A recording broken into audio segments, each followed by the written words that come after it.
あなたを愛しても信じても振り向かない嫌いにさせてよねどうしてなら届いてよ会いたいの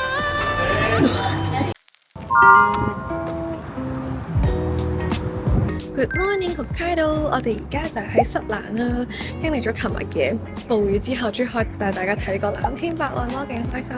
咁我哋今日 road trip 咧就係會由室蘭啦去呢個洞爺湖，去呢個温泉酒店。我哋而家係早起的了，10點鐘出發。我哋想食嘅日本餐廳都仲未開，所以而家嚟到行咗街先。嚟伊洋嘅目的就係睇陀螺啦。其實琴日已經買咗勁多啦。所以今日係視察環境，都佢超級齊全喎，好似俾大家睇下。就 C13。Sushi time， 北海道嘅地方都好大咯，所以基本上好多餐廳同埋景點都係要揸車咯。哇！啲咩生物？佢好似海鮮酒家。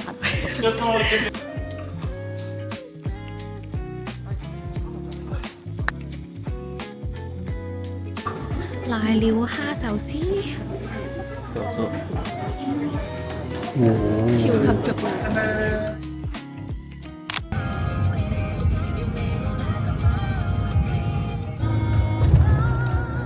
上山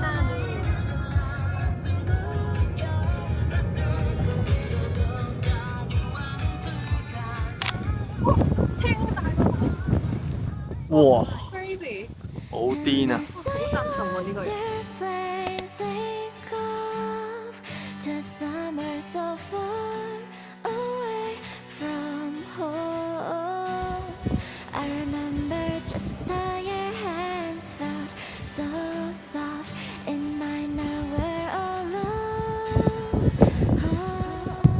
嚟到室蘭最出名嘅地球家，但係呢度真係超級大風，我哋做呢個防風措施。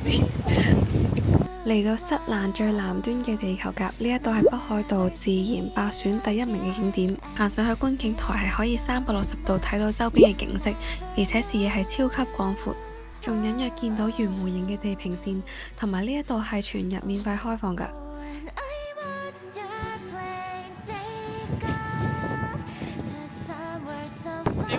啲霧開始散咧，開始睇得清。呢一個就係幸福之中，係一定要敲嘅。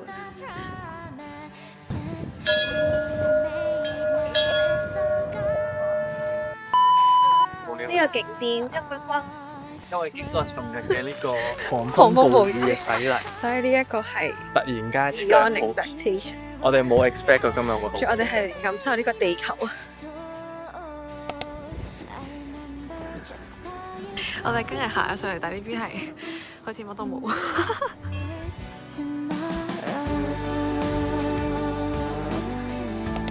吹到頭都痛晒。呢度泊車係500 yen 就可以泊1日㗎啦，不過大概喺度都係 stay 1個。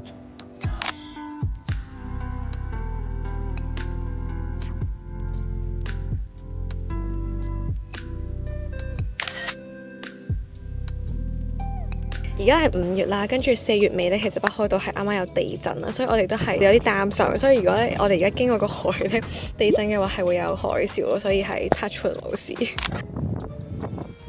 呢一個黃金站就係一個海邊火車站打卡位。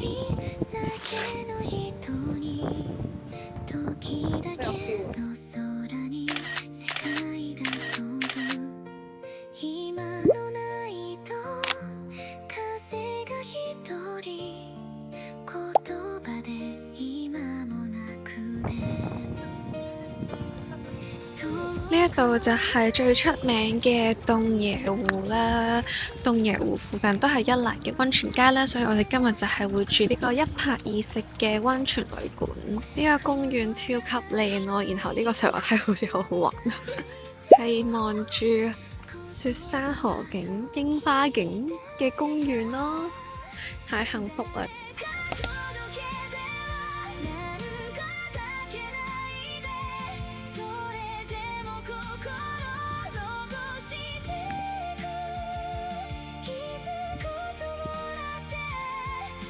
我諗好多人都係落雪嘅時候都見時嘅北海道，但係其實夏天嚟嗰個靚咯。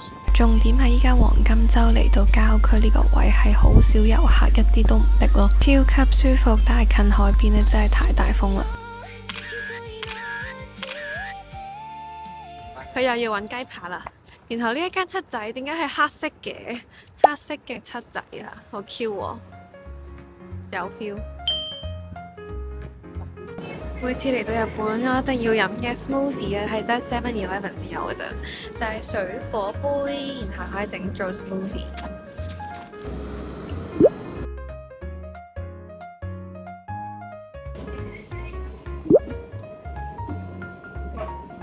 超 smooth， 超 smooth， 真係好誇張。可能要攞杯呢個。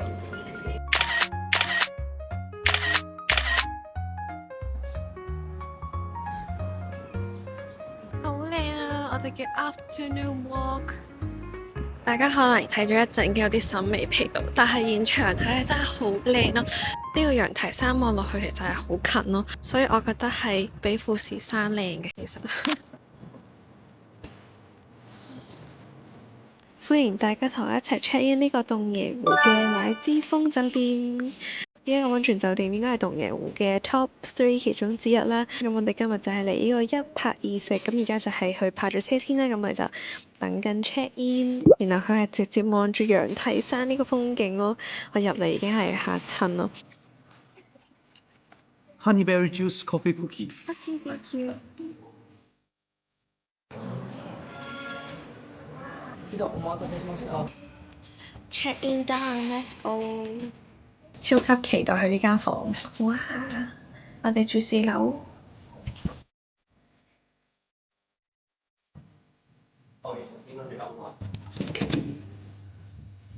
哇 ！Crazy！ 我見到個海啦已經。哇！好靚啊！喺洞爺湖啊！仲今日超級好天咯！如果琴日嚟住，應該嘥咗呢度嘅風景咯。跟住今日8.9係煙花㗎，我哋房嘅話都會睇到。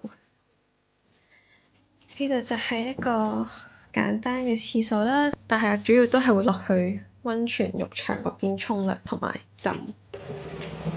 呢個係乾濕分離嘅廁所，個衣櫃都有啲浴衣可以俾你着。佢呢度已經有溫泉嘅浴衣啦。然後仲有啲茶水，佢呢一個窗係可以直接咁樣打開，可以通到啲海風出嚟啊！乃之峰酒店呢入邊係比我想象中多設施可以用啦，而且基本上大部分嘅房間呢都係直接面向洞爺湖，係可以望住羊蹄山瞓覺。lobby 行過嚟就有啲小店可以睇下。呢度仲有卡拉 OK 房，換咗衫出嚟啦。我哋趁 dinner 之前就係嚟一個浴岩盤，呢個就係要 extra 加錢，一人就係1200 yen。OOTD。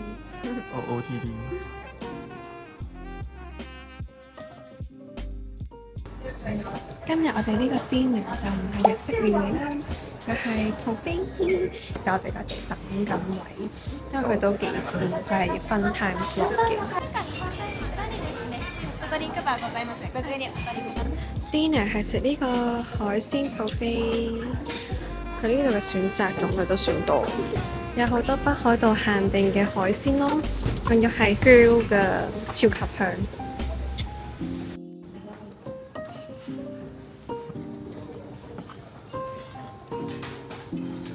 超級豐富嘅一餐，佢呢一個牛係話係signature嘅，係北海道嘅和牛。第二 round 我攞咗2個呢個響螺，因為真係超級好食咯，係北海道特產嘅響螺。喺大堂呢個位都好闊落咯，然後一陣8.9係會有煙花嘅。喺每年嘅4月至10月，洞爺湖呢一辣嘅溫泉酒店出邊都係有長期嘅煙花匯演。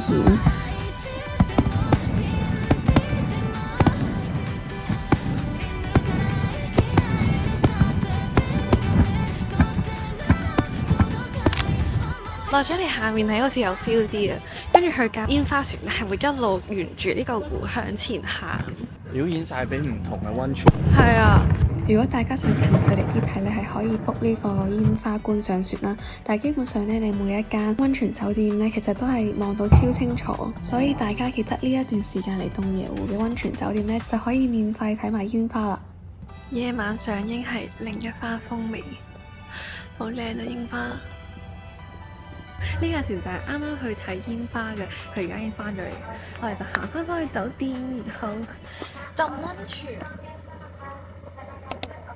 佢嘅溫泉呢係分別喺2樓同埋9樓啦，但係2樓嘅呢相對係比較舊嘅，所以推薦大家一路都係去頂層嘅露天溫泉，係可以一路浸溫泉，然後一路欣賞呢個羊蹄山嘅景色。而且冬天嘅時候呢，我諗係可以落住雪浸溫泉咯。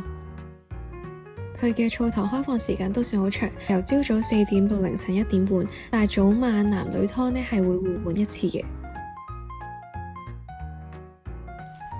哇，好靚啊 ！Good morning 嘅羊蹄山，前幾日仲要大熱咯，我哋呢度又係睇得超級清楚。就算係早餐、自助餐都一定唔會令你失望啊！佢仲有好多北海道當地牛奶提供啦，同埋新鮮果汁。佢呢個 toast 係包住所有牛油去烤，係超級好食。早餐嘅熱食分別有鴨肉牛肉麵，同埋超級推薦大家一定要試呢一個帶子醬油拉麵。佢嘅湯係超級香濃啦，而且細細碗呢，佢帶子都有3粒咯。哇！佢整啲嘢食都好食。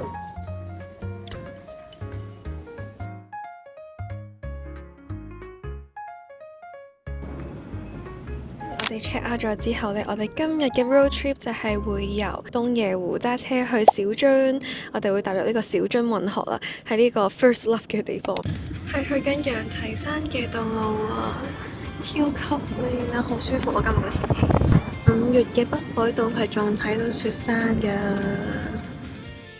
我哋揸車嘅途中呢，係可以唔同角度睇到呢一個羊蹄山咯。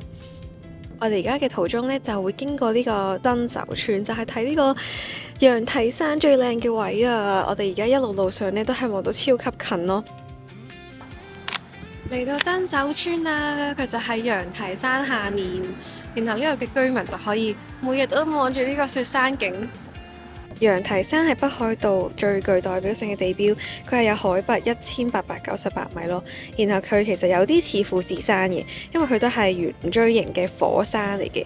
所以大家如果去東京咧睇富士山睇到有啲悶咧，其實係可以嚟北海道欣賞下呢個羊蹄山咯。因為北海道呢邊嘅地咧更加廣闊啦，所以望佢嘅景色咧係再靚啲咯。嚟到真手村就記得要行過嚟真手神社啊，係櫻花加雪山嘅配置。雖然喺雪山底下，但係而家有陽光咧，其實都幾熱咯。我今日着咗一件毛毛褸，所以呢度嘅日夜溫差都幾大。同埋因為可能前排落雨，所以前幾日凍啲。今日就係真係感受到春天嘅感覺。但係咧，其實隔離係農場啦，農地，所以有陣牛屎嘅味咯。聞到。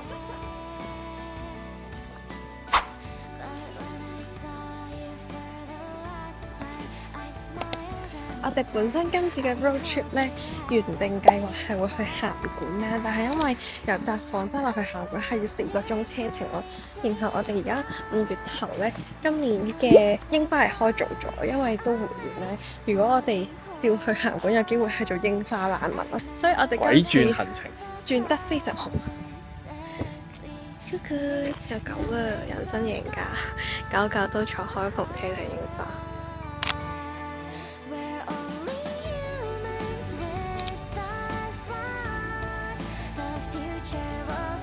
我哋繼續揸車嚟到真手村，呢一度係滑雪場嚟㗎。呢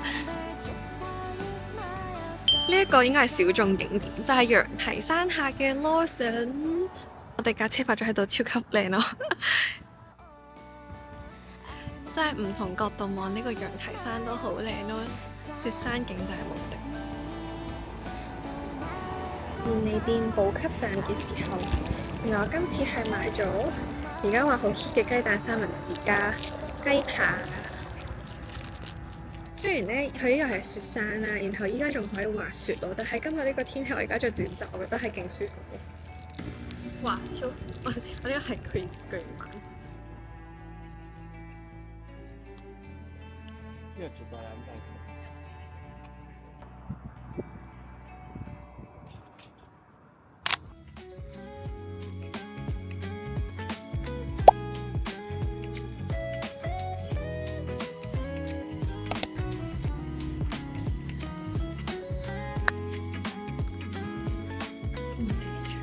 今日小樽嘅 Airbnb 有個小廳，然後我哋係望住小樽嘅街景，再大力啲好。哇！佢個窗係向上海。哦，都仲望到海景。哇！小樽運河。啊，同埋嗰度就係咩？係呢度就係 Main Street。係其實5月嚟咧都着雪咯。呢一邊就係個廁所，係乾濕分離的，滿意。check in 咗就嚟翻小樽運河度行街，因為呢邊都係閂5、6點啦，而且今日係 weekend 加黃金週，所以鋪頭有機會早啲閂門。快啲出嚟行下先。而家陰天咧，即刻凍好多，我嘅背心羽絨已經即刻出動翻，所以個短袖係一瞬間 only。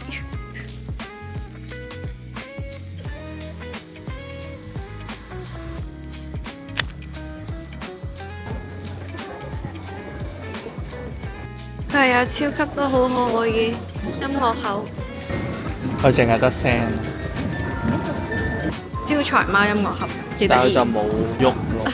呢個總共係有3層，都係賣啲精品同埋音樂盒，全場都係充滿呢個音樂盒嘅聲。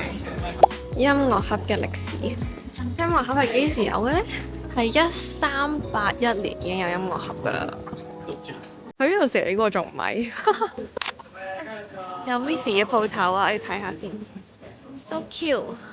呢個麵包超得意咯，係得意到唔好食都要買。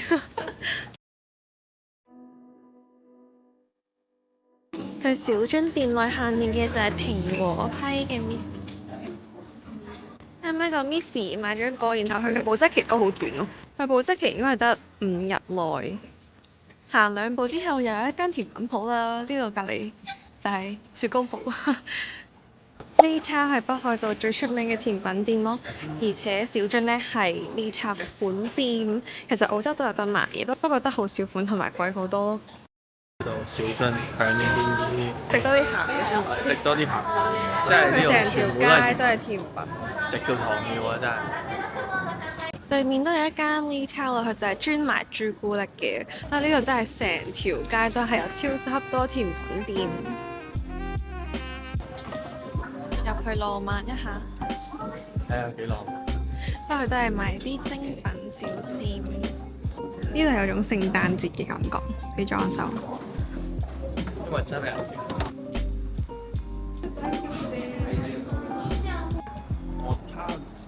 小樽有種上海灘嘅感覺咯，嗰啲建築物係舊式少少。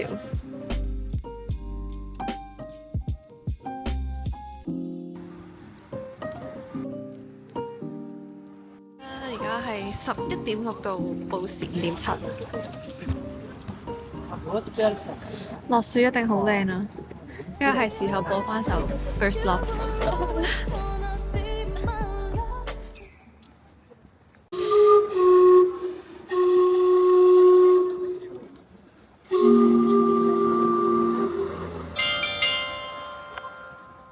聽到呢個咧，呢度嘅翻工人一定好開心。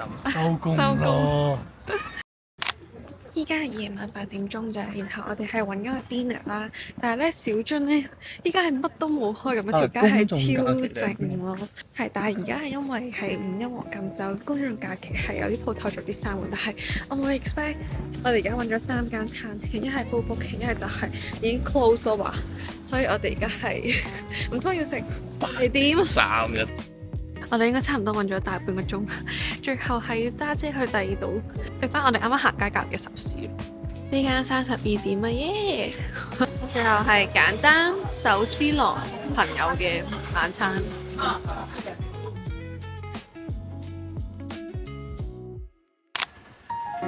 超級大雪啊！